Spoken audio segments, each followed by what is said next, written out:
नमस्कार, आप देख रहे हैं खबरों की खबर। मैं हूं आपके साथ सुमित अवस्थी। देश की सबसे बड़ी अदालत सुप्रीम कोर्ट ने आज कई अहम मामलों में सुनवाई की और कुछ बहुत अहम फैसले भी सुनाए। इनमें से एक फैसला ऐसा रहा जो देश के सबसे बड़े सरकारी बैंक यानी स्टेट बैंक ऑफ इंडिया के लिए किसी झटके से कम नहीं है।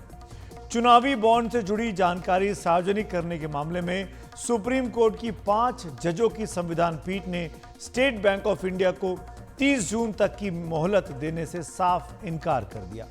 सुप्रीम कोर्ट ने स्टेट बैंक पर सवालों की बौछार करते हुए कहा कि हमने 14 फरवरी को आदेश दिया था कि 3 हफ्ते में सारा ब्यौरा चुनाव आयोग को सौंप दिया जाए, लेकिन आपने 26 दिनों में क्या किया है।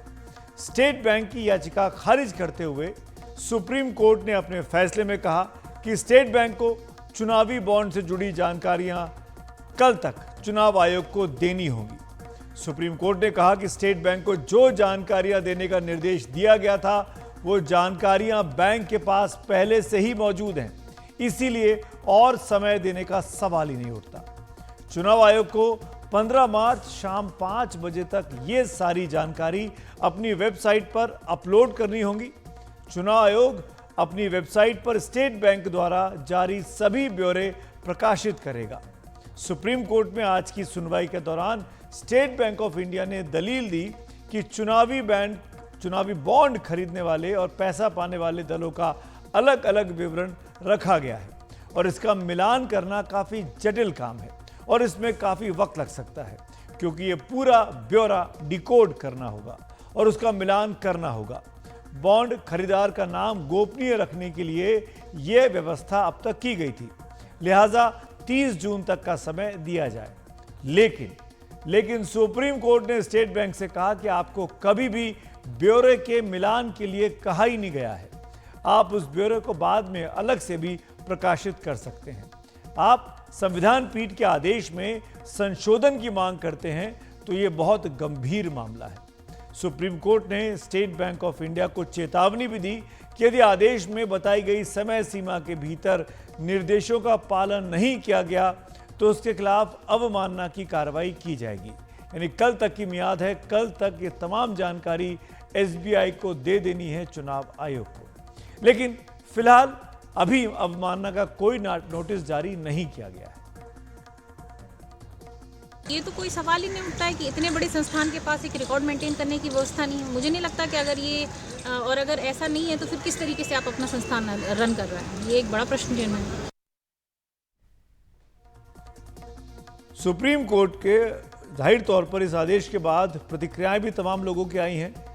हमारे सहयोगी क्या कह रहे हैं, आशीष भार्गव, जिन्होंने इस पूरे मामले को देखा, ये पहले वो भी सुन लेते हैं।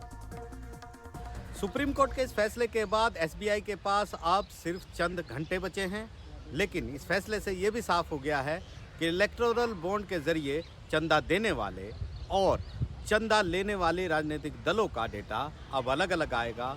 यानी किसने किसको कब कितना दिया ये जानने में कड़ी मशक्कत करनी पड़ेगी। यानी साफ है कि कल शाम तक ये तमाम जानकारी चुनाव आयोग को मिल जाएगी कि कितने चुनावी बॉन्ड एसबीआई से खरीदे गए, किसने खरीदे, कब खरीदे, और दूसरी ये जानकारी भी चुनाव आयोग को दे दी जाएगी एसबीआई के द्वारा कि वो चुनावी बॉन्ड किस राजनीतिक दल ने किस तारीख में भुना है, उसको इनकैश कराया। इस फैसले के बाद विपक्ष ने चुनावी बॉन्ड के मुद्दे पर मोदी सरकार पर निशाना साधना शुरू कर दिया है। सुनते हैं प्रतिक्रिया। उम्मीद है कि और ये आशा करते हैं कि एसबीआई या भारत सरकार, भारतीय जनता पार्टी की सरकार कहीं इसको मिस इंटरप्रेट ना करे, कहीं कोई ऑर्डिनेंस का रास्ता ना अख्तियार करे और जो सुप्रीम कोर्ट ने, माननीय सर्वोच्च न्यायालय ने आदेश जारी किए हैं उसका 100% पालन करना चाहिए। सुप्रीम कोर्ट के माध्यम से या जो साथी इस बात को चाहते हैं कि जनता जाने, तो मुझे उम्मीद है कि देश की जनता जानेगी कि इलेक्टोरल बॉन्ड्स बीजेपी पे जो आए हैं या अन्य दलों पे जो आए हैं वो किन किन के माध्यम से पहुंचाए। पूरा का पूरा सूची इलेक्शन कमीशन को पहुंचाए और इलेक्शन कमीशन को आदेश है कि 15 मार्च के 5 बजे शाम को, उससे पहले ये उनके वेबसाइट पे खुले रूप में इसको जो है वेबसाइट पे होना चाहिए।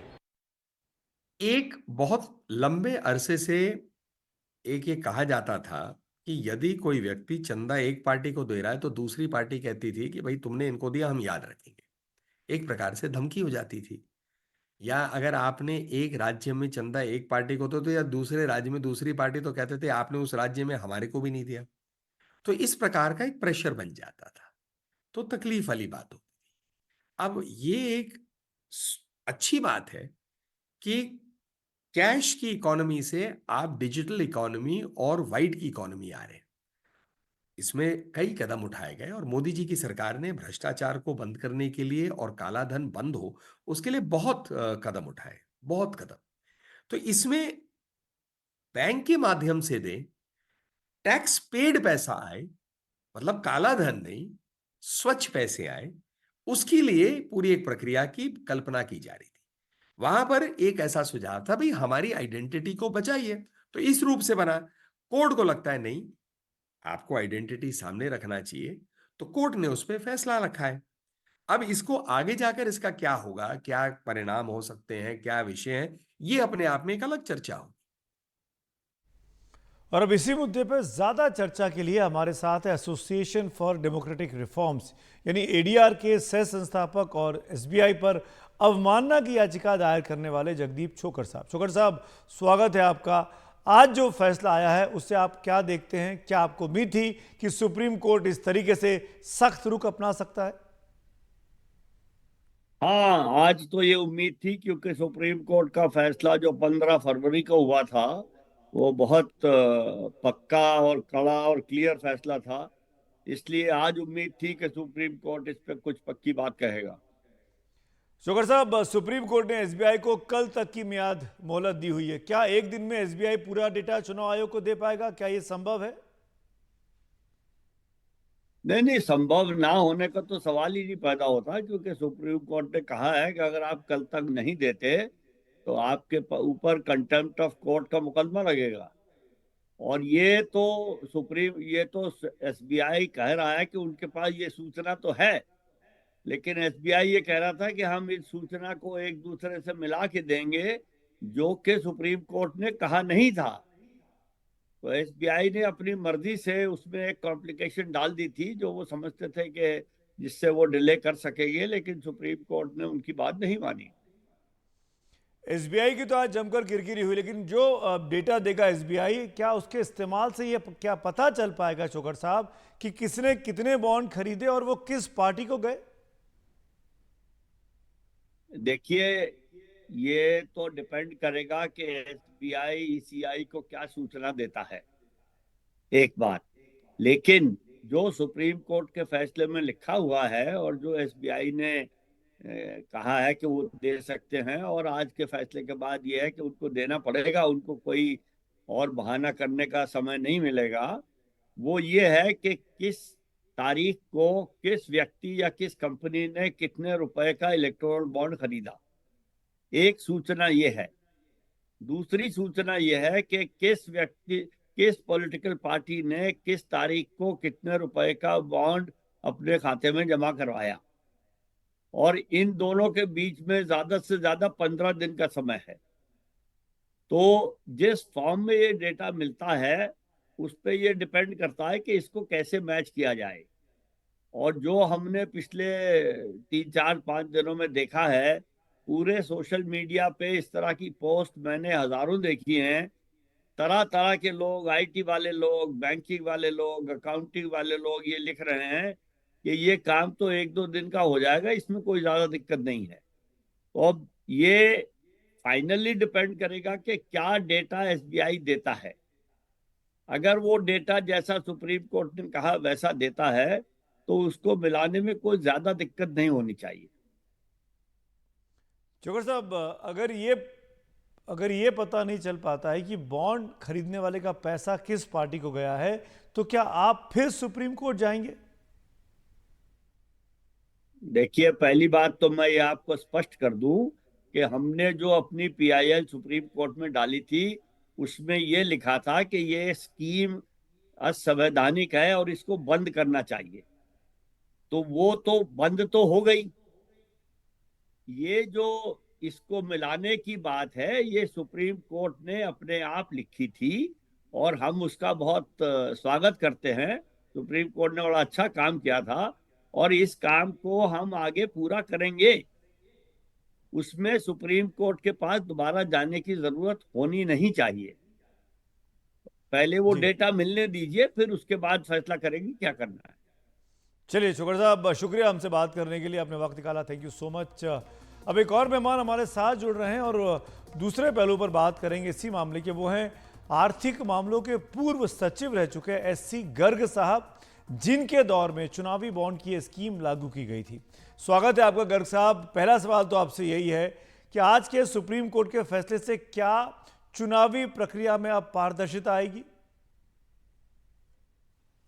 पहले तो आपका जो पहला पक्ष है सवाल का कि सुप्रीम कोर्ट ने एक दिन के अंदर ये सूचना इलेक्शन कमीशन को देने के लिए निर्देश दिए एसबीआई को, उसके पक्ष में आपको ध्यान है कि सुप्रीम कोर्ट का जजमेंट आया था पिछले महीने 15 तारीख को उन्होंने दिया था और 6 तारीख तक, 6 मार्च तक एसबीआई को ये इंफॉर्मेशन देनी थी इलेक्शन कमीशन को, लेकिन एसबीआई ने नहीं दी। उन्होंने कहा नहीं, हमें तो ये इंफॉर्मेशन इकट्ठा करने में काफ़ी वक्त लगेगा, हमें 30 जून तक का समय दीजिए। तो वो जब आज सुनवाई हुई तो सुप्रीम ने कहा कोई ग्राउंड नहीं बनता आपको और समय देने का और आप ये इंफॉर्मेशन कल दे दीजिए। अब इसके पीछे जो बात है उसको देखने वाली बात ये है कि एसबीआई ने क्यों समय मांगा था। उसी से जुड़ा हुआ है आपका अगला सवाल का जो पक्ष है। एसबीआई के पास ये सूचना देने के लिए सुप्रीम कोर्ट ने कहा था कि भाई जो जितने भी लोगों ने इलेक्टोरल बॉन्ड्स खरीदे, उन्होंने किस दिन कितने अमाउंट और कौन कौन से डिनोमिनेशन वाले इलेक्टोरल बॉन्ड्स खरीदे थे, वो सूचना आप हमें दे दीजिए। और इसी तरह से किस पॉलिटिकल पार्टी ने किस तारीख को कितने रुपए के और किस डिनोमिनेशन के इलेक्टोरल बॉन्ड्स जमा कराए आपके यहाँ पे, उसकी सूचना दे दीजिए। एसबीआई के पास ये सूचना बिल्कुल रेडी कंडीशन में रखने के लिए स्कीम ने कहा था, जो स्कीम सरकार ने जारी की थी, और ये इंफॉर्मेशन इनके पास, एसबीआई के पास बिल्कुल रेडी कंडीशन में उपलब्ध होनी चाहिए थी।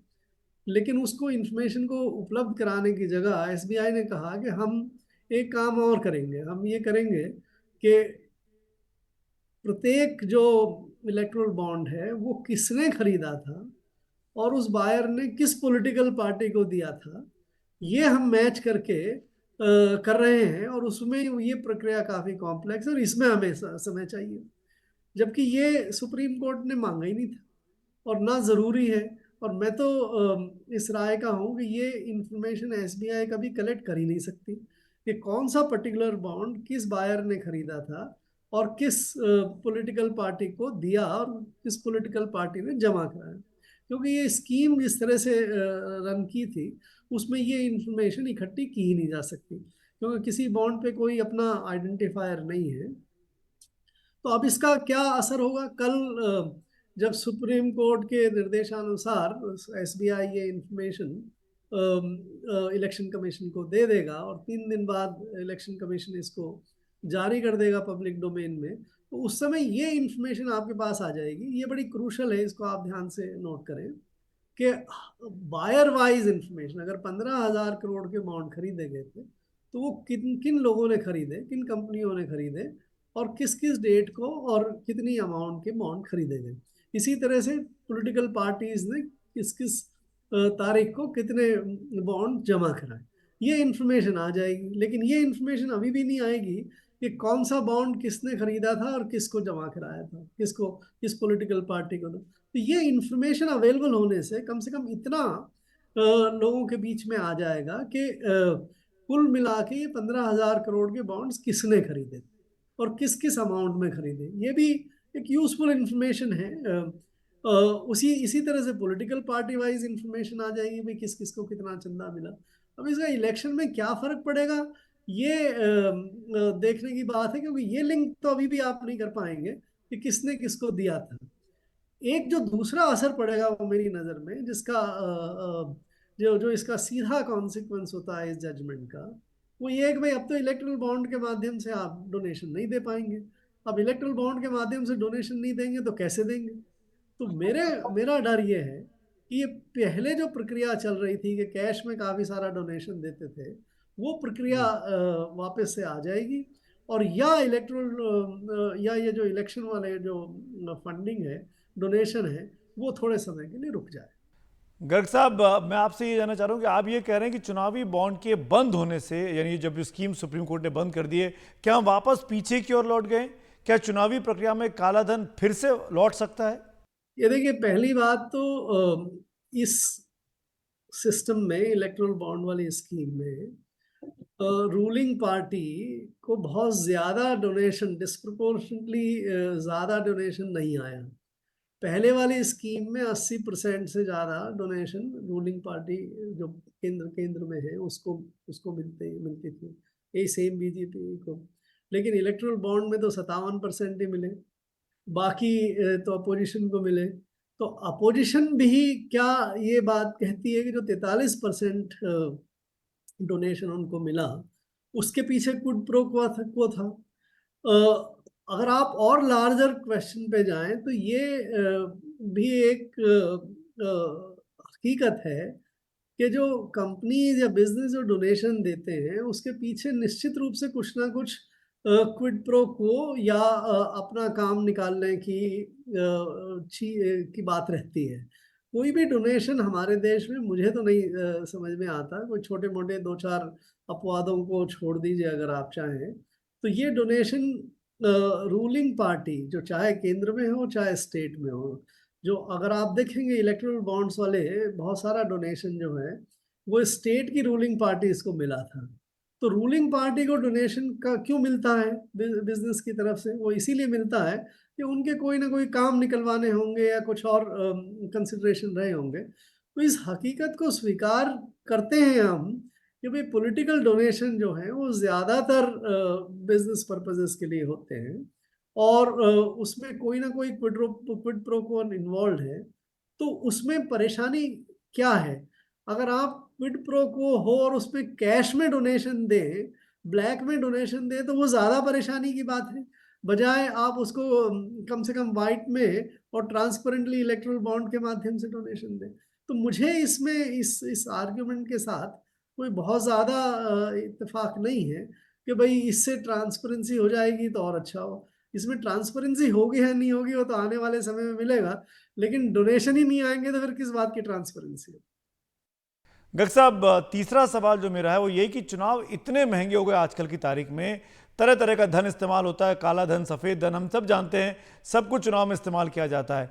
आपने ये इलेक्टोरल बॉन्ड स्कीम बनाने में सरकार के लिए एक अहम भूमिका निभाई थी। अब सवाल ये है कि ऐसे में अब आप ही बताएं कि चुनावी सिस्टम को अगर भ्रष्टाचार से मुक्त करना हो तो क्या किया जा सकता है? देखिए, मैं एक सिनिकल आदमी नहीं हूं, लेकिन ये अगर हम तथ्यों को और वास्तविकता को इग्नोर करें तो फिर वो उस हिसाब से काम होता नहीं। हम इच्छा भले ही व्यक्त करते रहे, लेकिन वो हकीकत में नहीं तब्दील होती।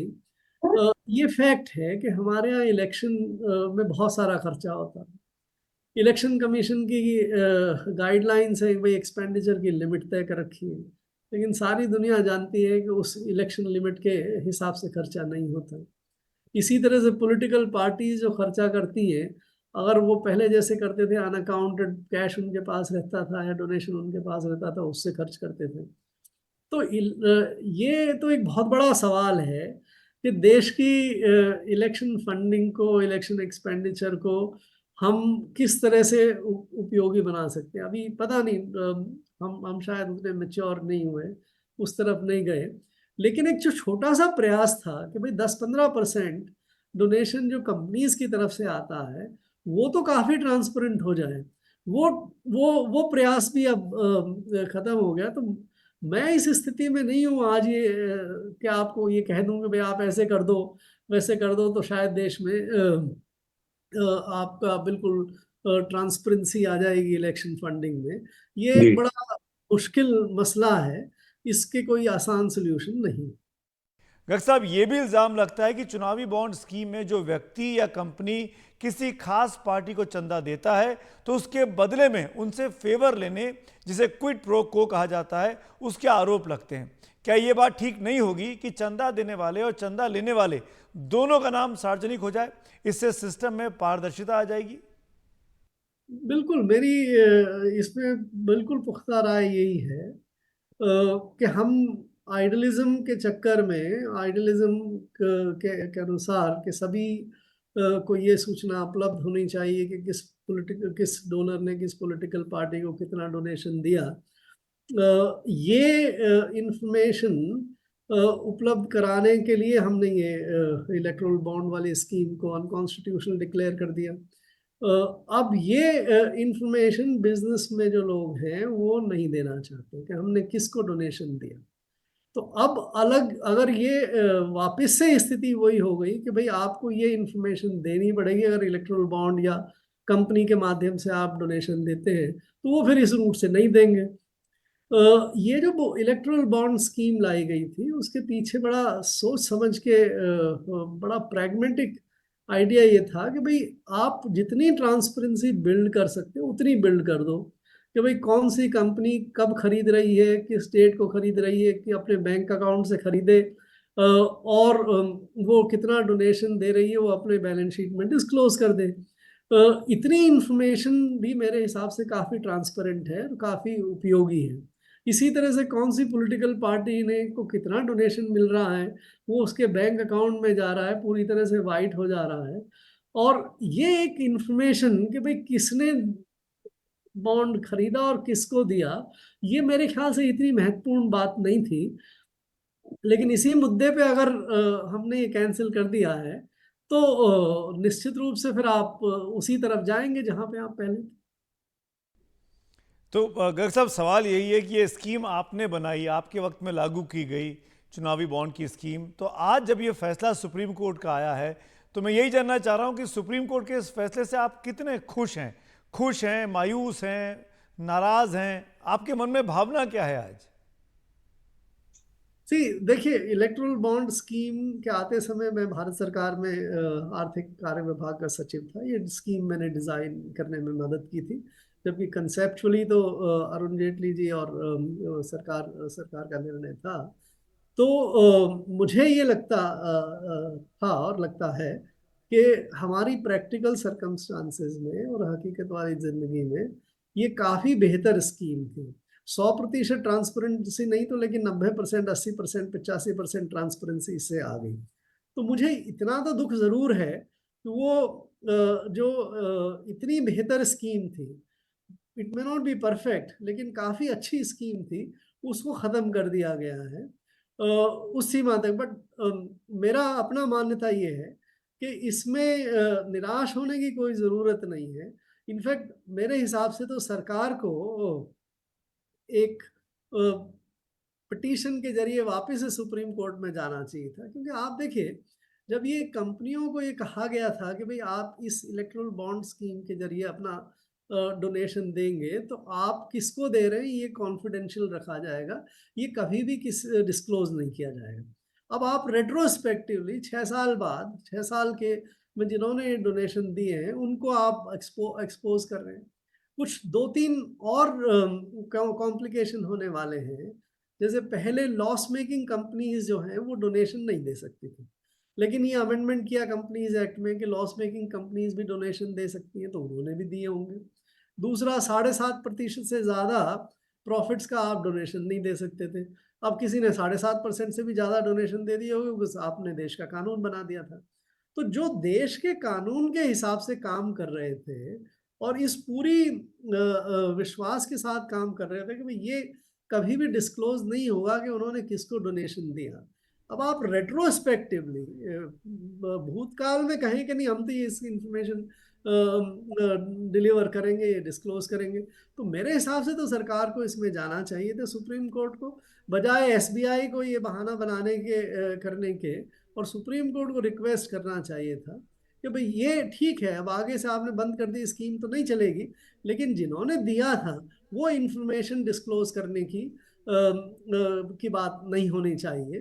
तो अगर सरकार ये जाके और इस ऑर्डर को अमेंड करा लेती इस तरह से तो मेरे ख्याल से मुझे ज़्यादा संतोष रहता। चलिए, बहुत बहुत शुक्रिया गर्ग साहब हमसे बात करने के लिए, आपने वक्त निकाला, थैंक यू सो मच। अब सरकार क्या रिव्यू पिटीशन में जाएगी ये तो सरकार को तय करना है। खैर आगे बढ़ते हैं। आज एक और अहम मामला था सुप्रीम कोर्ट में, और वो ये था कि चुनाव आयोग की नियुक्तियों का मामला। ये मुद्दा चुनाव कराने से जुड़ा हुआ है। देश में चुनाव कराने वाली सबसे बड़ी संस्था केंद्रीय निर्वाचन आयोग ने चुनाव आयुक्तों को लेकर एक महत्वपूर्ण पिटीशन आई है। देश के चुनाव आयोग में 3 सदस्य होते हैं, एक मुख्य चुनाव आयुक्त और 2 चुनाव आयुक्त। आम चुनाव सर पर हैं, लेकिन आज की तारीख में स्थिति यह है कि सिर्फ एक यानी सिर्फ मुख्य चुनाव आयुक्त ही अपने पद पर है। बाकी दोनों चुनाव आयुक्त के पद खाली हो गए हैं। एक ने 14 फरवरी को चुनाव आयुक्त अनूप चंद्र पांडे के रिटायर होने के बाद एक पोजीशन खाली हुई, और दूसरा पद 9 मार्च को यानी परसों के दिन चुनाव आयुक्त के पद से अरुण गोयल साहब के इस्तीफे के बाद ये वैकेंसी निकल आई। चुनाव आयुक्त के इन 2 पदों पर 15 मार्च को नियुक्ति होने की अब संभावना है। 14-15 मार्च में इसका महत्वपूर्ण बैठक प्रधानमंत्री खुद चेयर कर सकते हैं। नियुक्ति से पहले केंद्रीय कानून मंत्री अर्जुन राम मेघवाल के नेतृत्व में एक खोज समिति बनाई गई है, सर्च कमेटी। खोज समिति में कानून मंत्री के अलावा गृह विभाग और कार्मिक एवं प्रशिक्षण विभाग के सचिव शामिल किए गए हैं। ये समिति चुनाव आयुक्त के दोनों ही पदों के लिए 5-5 नामों के 2 अलग-अलग पैनल तैयार करेगी। खोज समिति द्वारा तैयार पैनल पर विचार के लिए 13 या 14 मार्च को चयन समिति की बैठक होगी। चयन समिति में प्रधानमंत्री नरेंद्र मोदी के अलावा एक केंद्रीय मंत्री, जो कि खुद अर्जुन राम मेघवाल हैं इस केस में, और लोकसभा में विपक्ष के नेता अधीर रंजन चौधरी साहब शामिल होंगे। चयन समिति जिसका चुनाव करेगी, राष्ट्रपति उसकी नियुक्ति का आदेश जारी कर देंगे। लेकिन विपक्ष को आशंका है कि चयन समिति में सरकार का बहुमत होने के कारण नियुक्ति निष्पक्ष नहीं हो पाएगी। इसी मुद्दे को लेकर कांग्रेस नेता जया ठाकुर ने सुप्रीम कोर्ट में आज एक याचिका दाखिल कर सरकार को नए चुनाव आयुक्तों की नियुक्ति से रोकने की मांग करते हुए जल्द सुनवाई की मांग की है। याचिका में चुनाव आयुक्तों की नियुक्ति से जुड़े केंद्र सरकार के कानून को चुनौती दी गई है और मांग की गई है कि नियुक्तियां सुप्रीम कोर्ट की संविधान पीठ के फैसले के मुताबिक हों। आपको बता दें कि 2 अप्रैल 2023 को सुप्रीम कोर्ट ने मुख्य चुनाव आयुक्त और चुनाव आयुक्तों की नियुक्ति को लेकर एक ऐतिहासिक फैसला दिया था। सुप्रीम कोर्ट की 5 जजों की बेंच ने चुनाव आयोग के कामकाज में पारदर्शिता, निष्पक्षता और स्वतंत्रता लाने के लिए आदेश दिया था कि मुख्य चुनाव आयुक्त और चुनाव आयुक्तों की नियुक्ति प्रधानमंत्री, सुप्रीम कोर्ट के चीफ जस्टिस और लोकसभा में विपक्ष के नेता की 3 सदस्यों की कमेटी करेगी।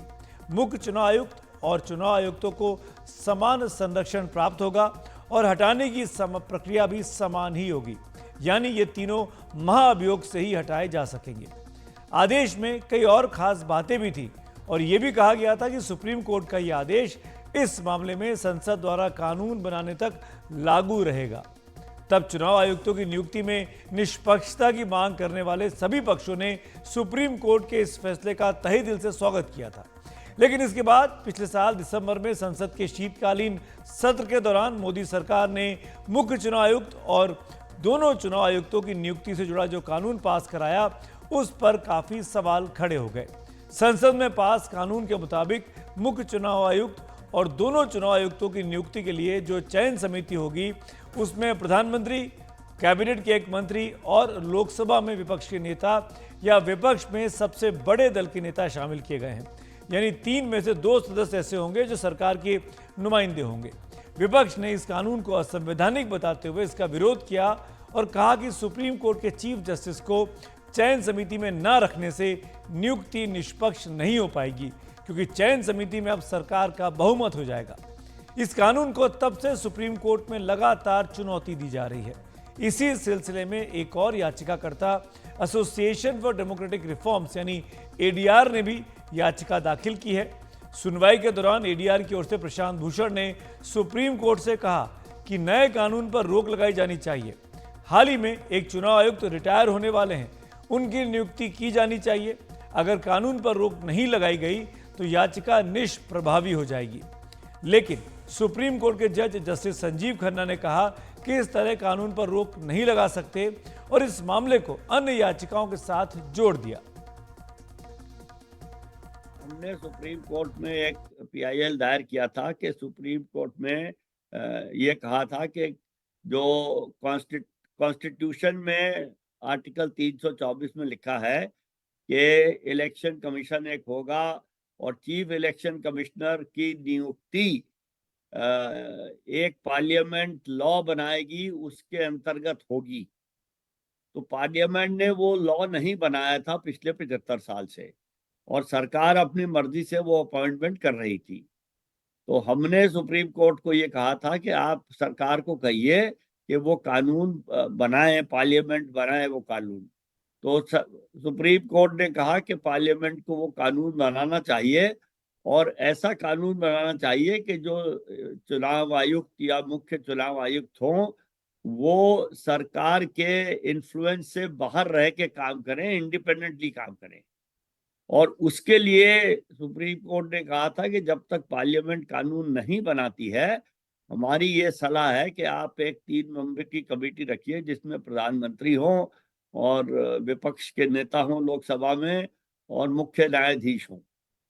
तो ये काम चल रहा था, लेकिन पार्लियामेंट ने अपनी समझ के मुताबिक एक कानून बनाया जिसमें प्रधानमंत्री होंगे और विपक्ष के नेता होंगे, लोकसभा में विपक्ष के नेता, और एक और मंत्री होंगे जिनको प्रधानमंत्री मनोनीत करेंगे।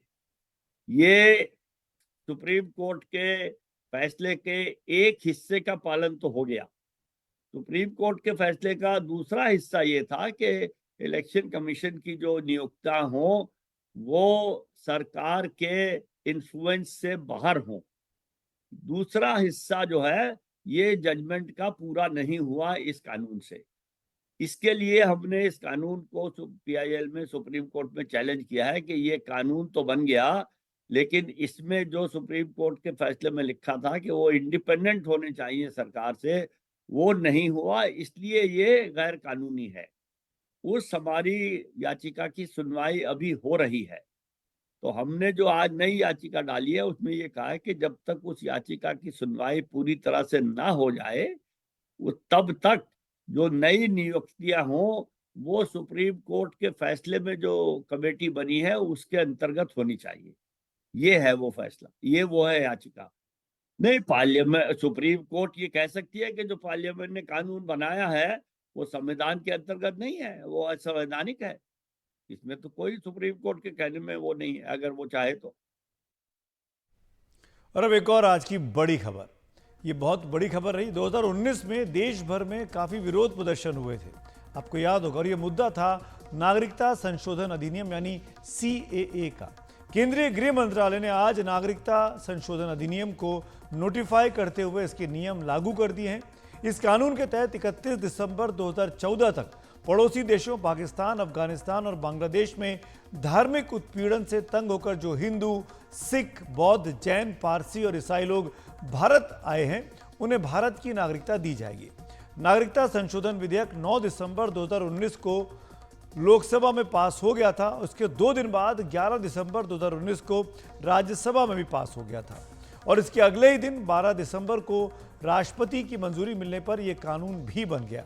लेकिन करीब 4 साल बाद अब जाकर ठीक चुनावों के पहले इसके नियम कानून बन गए हैं, इसे नोटिफाई कर दिया गया है और लागू कर दिया गया है।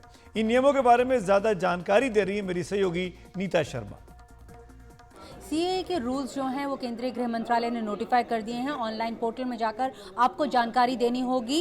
नागरिकता आपको मिल सकती है अगर आप इंडियन ओरिजिन के हैं, नहीं तो आप किसी इंडियन ओरिजिन के शख्स से आपने शादी की हुई है, इंडिपेंडेंट इंडिया के से पहले आपके पेरेंट्स यहाँ पे रहते थे, और अगर कोई माइनर नागरिकता ले रहा है तो उसके पेरेंट्स जो हैं वो इंडियन है। तो जो रूल्स हैं वो स्पेसिफाई कर दिए गए हैं। उसमें ये भी बोला गया है कि आप जो है अगर आपके पास कोई फॉरेन पासपोर्ट है तो आप वो भी जानकारी जो है वो दे सकते हैं, नहीं तो कोई एक वैलिड या एक्सपायर्ड रेजिडेंशियल परमिट अगर आपके पास है तो वो भी आप देख सकते हैं। ये सारी की सारी जानकारी आपको ऑनलाइन पोर्टल में अपलोड करनी होगी। डिस्ट्रिक्ट मैजिस्ट्रेट को जो है वो हक दिया गया है, वो आपकी जानकारी जो है वो प्रोसेस करेंगे और उसके बाद आपको डिजिटली जो है वो नागरिकता दी जाएगी। लेकिन यहाँ पर अहम बात यह है कि भारत के कानून के तहत आपको दूसरे किसी मुल्क की नागरिकता जो है वो नहीं लेनी होगी। साथ में ये भी बोला जा रहा है कि जो 8th शेड्यूल है उसके तहत आपको लैंग्वेजेस जो हैं वो भी आनी चाहिए, और साथ में आपको जो एफिडेविट देना है उसमें आपको ये भी स्पेसिफाई करना है कि और भी कोई नागरिक जो है वो आपकी कैरेक्टर को स्पेसिफाई करे। तो ये रूल्स जो हैं अब वो कानून बन गए हैं। कई विपक्षी दलों खासकर ममता बनर्जी ने इस सीएए कानून का इसको नोटिफाई किए जाने का विरोध किया, जबकि सरकार इसके पक्ष में, क्योंकि बीजेपी ने अपने मैनिफेस्टो में इसका वादा किया था। रूल्स नोटिफिकेशन में अगर हम देखेंगे कि ये डिप्राइव कर रहा है लोगों का अधिकार को, तो हम उसको खिलाफ में लड़ेंगे। हम पहले हमको देखने दीजिए, आई एम वॉचिंग। अब कानून बनने के बाद यदि किसी को लगता है भाई कानून को हम चैलेंज करना चाहें तो उसकी भी प्रक्रिया संविधान देती है कोर्ट के माध्यम से। तो इसीलिए राज्यों में वो हाई कोर्ट के सामने जाता है, केंद्रीय जो है कानून वो सुप्रीम कोर्ट के सामने जाता है।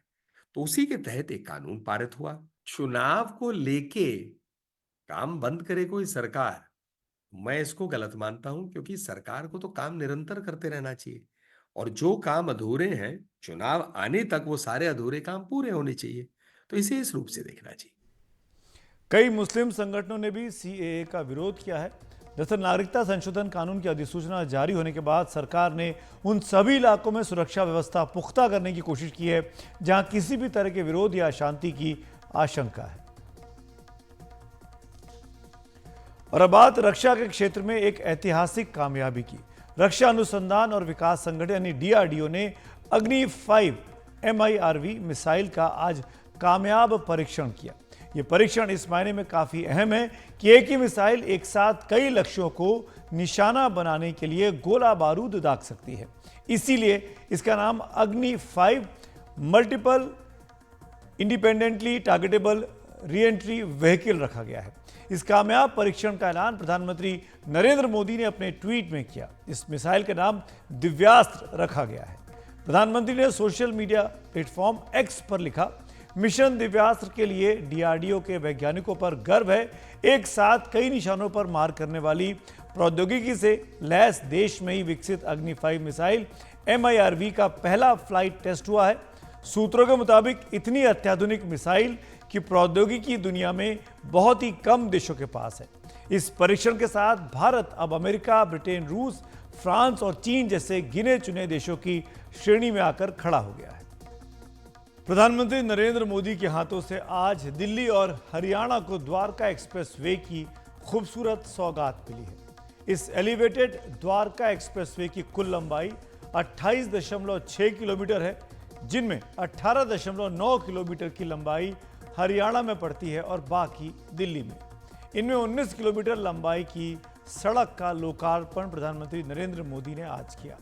भारत का सबसे बड़ा टोल प्लाजा इसी एक्सप्रेसवे पर बना है। यह एलिवेटेड एक्सप्रेसवे 34 लेन की है। यह देश का पहला और सबसे बड़ा एलिवेटेड एक्सप्रेसवे है।